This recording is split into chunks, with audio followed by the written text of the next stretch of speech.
Now that we have the ability to create new portfolio items and to edit ones, let's make it a little bit easier to get to those items. So far we've had to come up here and type in something like portfolios new, and it probably helped to have the Rails server going when we did this. But we've had to do things like type in portfolios new, or even, and that's not the most horrible thing, but whenever we want to edit an item, we actually have to find the ID of the item and then type edit.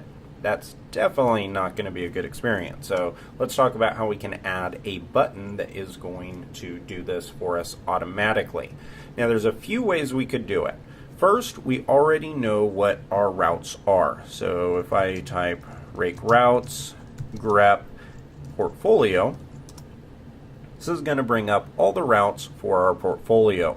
Now there's a couple ways we can do this. I'm going to show you the manual way first, and then I'm going to show you the much cooler Rails way, but I think it's important to understand both of these options. So the first thing I'm going to do is I'm going to start up the Rails server and then open up the code. So I'm going to click out of these items, and in fact I'm just going to close all those out and go straight for the index action. So right here we have our list of portfolio items. At the very top of the page I'm going to put a link to the new option. So this is going to create a new portfolio item. I'm going to say create new item. You could call it whatever you want. This is just going to be the text in there. And because we know what our route is based off of these routes, we can just go portfolios / new right here. So I can just say portfolios / new, and we don't need this title. And opening up the browser, come right here, you can see that we have this link, and if we click on it, it takes us right there. So that's one way that we can do it, and this is the manual way. But there's a much better way that Rails provides us, and it provides it through a tool called link2. And so I'm going to use some embedded Ruby here. So I'm going to go with angle brackets, the % equals, and then link2. And now we can pass in this item right here, or this kind of description, as a string, and we have to pass it in the string format because we are using Ruby right now. So I'm going to call link2, and then what we have to do is pass in what page we actually want to link to. Now let's switch back to the terminal really quick. Scrolling up, you can see this is where we're going to be able to use these prefix items. So we've talked about these, but we haven't really shown how to use them yet. So what we can use is each one of these, they all have their own specific purpose and their methods. So instead of having to hard code our value like this, we can actually use this as a method. So this is going to be new _ portfolio, and this is going to generate this code for us. So by using this, it's going to call portfolio / new, just like we did up here. So I'm going to say new portfolio, and notice that it is singular. So it's new _ portfolio, and then we have to say path. And I'm going to show you why it doesn't give us the path option in the terminal. And let's close it off and come back and refresh the page. Now if I refresh the page, you can see we have create new item, and this takes us to the same spot. Now you may be wondering why this says path here when in the terminal it just said new portfolio. And the reason is these items right here are called prefixes, which means that they have an option. They can either have path or they can have URL. And we can test this out by actually printing out what these values give us down below. So I'm going to create a paragraph tag, and I'm just going to copy this, and we're going to have new portfolio path just printed out, and then I'm going to grab new portfolio path, or instead of path, URL. Hit save, and now we'll refresh the page. And this is what the difference is. And this is why they only give you the prefix, because they want to give you the ability to pick on either the path or the full URL. So the path is just the path after the URL. So in other words, it's exactly like what we did right here. And the term for this is the relative path. So it means it's the path relative to the actual URL. Now, that is what you're usually going to do. I would say probably about 80% of the time I'm using the path extension. However, the URL version can come in very handy in some specific circumstances. In fact, for DevCamp, I need to use the URL version almost exclusively, and it's because the URL option takes some other optional values, such as a subdomain.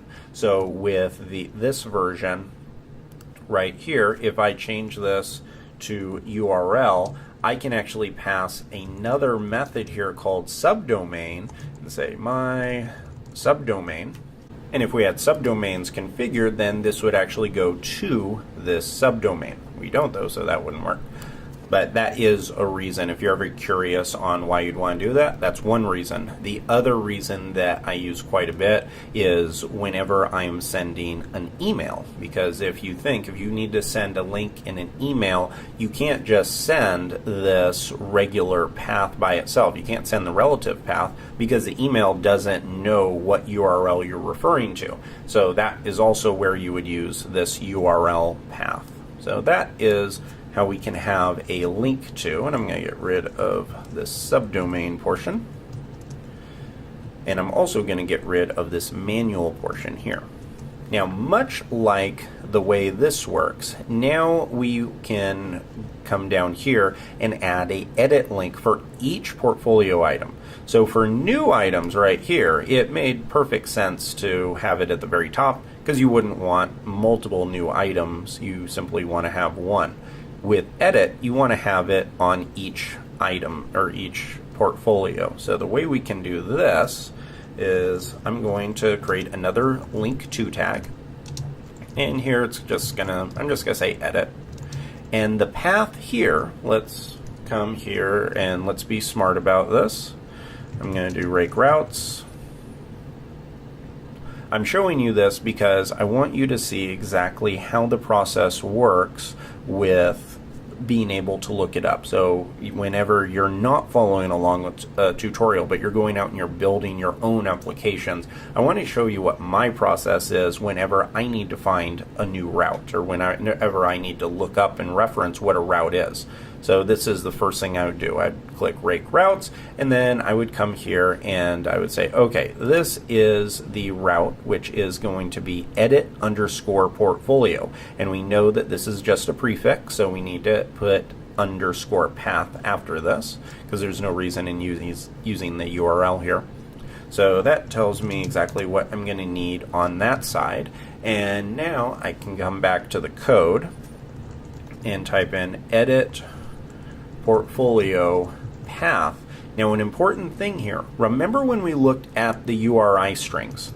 So if I come back here and remember when we looked at portfolios /5 edit. Now, this is something that's important to just think about. Right here, because we have this parameter of 5, we need inside of the route to let Rails know what edit item we're sending through, what portfolio item we're sending through. And the way that we're going to do that is with an argument inside of this method. So right here, what we're going to do is actually send the ID of the portfolio item. So we can do portfolio item .id, and this is going to send that through. So let's come here, click refresh, and now you can see each one of these items has an edit link. And if I click on this, you can see that it takes us to the right spot. Now I'm going to do it again, and just to verify that is working. Now if you're wondering why the numbers are different, this is 7 but this is 6. It's all because of the fact that we started at 0. So this very first one has a portfolio title of 0. This is not the ID. This is just the name because of our seeds file use that block system. But then here inside of edit, this is actually grabbing the ID itself. So the ID starts at 1, and then from here it goes to this is just the name. So all of this is working perfectly. Now before we go, one thing I want to show you is if I click and right click on edit and click on inspect, this is going to show me right here the code that was actually generated, because at the end of the day, our browsers don't know how to interpret Rails code. They only know how to interpret things like HTML, CSS, and JavaScript.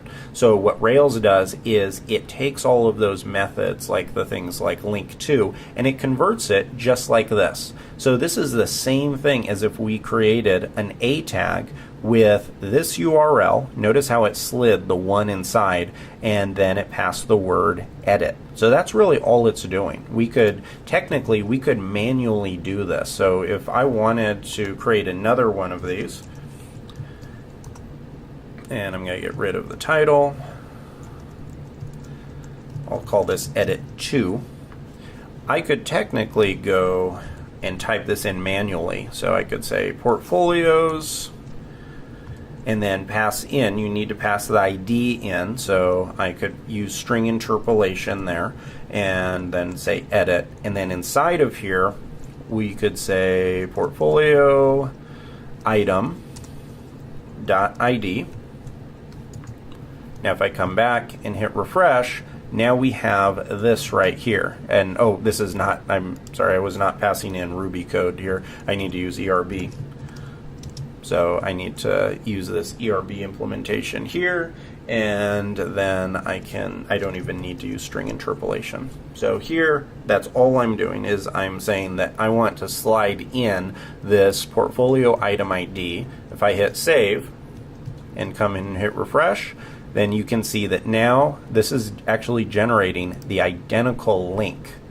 So that's all that link to does, is it's a way of writing a little bit cleaner code. So notice here, notice how much better this looks and how much easier this is to read, where we have a link to edit that edits a portfolio item, and it edits this specific portfolio item, the one that is being iterated over right then.